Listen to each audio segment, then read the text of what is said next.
Pourquoi, ô Éternel, es-tu si loin? Pourquoi te caches-tu au jour de la détresse? Le méchant, dans son arrogance, en vient à opprimer les malheureux. Le méchant tire vanité de son avidité.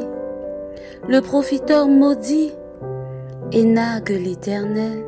Le méchant, dans son arrogance, déclare: Dieu n'existe pas.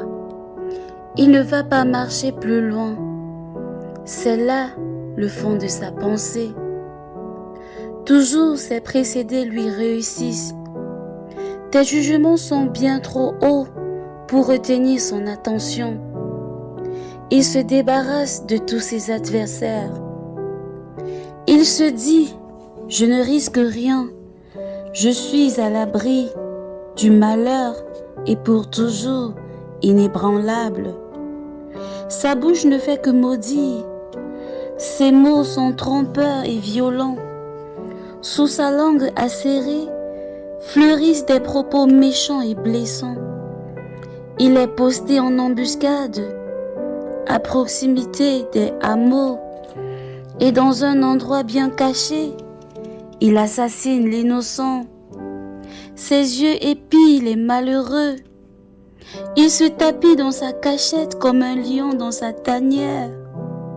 Il s'embusque dans sa retraite pour attraper le malheureux en l'attirant dans son filet. Il s'accroupit et il se terre. Et voilà que le faible tombe, assommé en son pourvoir. Il se dit: Dieu oubliera vite. Il ne regarde pas par là.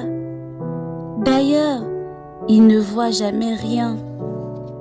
Lève-toi, ô Éternel Dieu, interviens et n'oublie pas les malheureux. Pourquoi donc le méchant se moque-t-il de toi? Et pourquoi se dit-il: Dieu ne demande pas de compte? Pourtant toi, tu vois la peine et la souffrance. Tu veilles pour tout prendre en main. Le faible s'abandonne à toi. Tu viens en aide à l'orphelin. Abat la force du méchant. Demande-lui de rendre compte du mal qu'il a commis et qu'il n'en reste plus de traces. Éternel est roi à jamais, et toutes les nations païennes disparaîtront de son pays.